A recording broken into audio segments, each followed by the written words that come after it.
जैन छत्तीसगढ़ में गुरु बाबा के आगमन हुई, ओकर बाद समाज में एक तो समरसता पैदा करे के भाव हुई।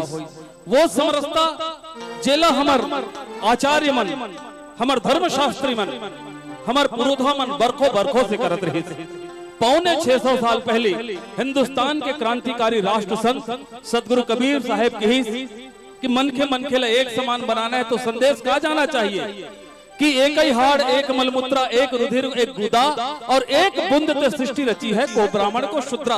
यहाँ कोई छोटे बड़े नहीं, यहाँ कोई जाति पाति के भाव नहीं है, जाति पाति पूछे नहीं कोई। गुरु रैदास बोले कि हरि का भजे सो हरि का होई, यही भाव यही पंथी में है। और वास्तव में आज भी गुरु बाबा के वो महिमा के गान गिरौदपुरी धाम करते, चटवापुरी धाम करते, तिलासीपुरी धाम करते, वो छाता पहाड़ करते, जिन आज भी ओकर प्रतीक और गवाही के रूप में हमार छत्तीसगढ़ में छाहित है।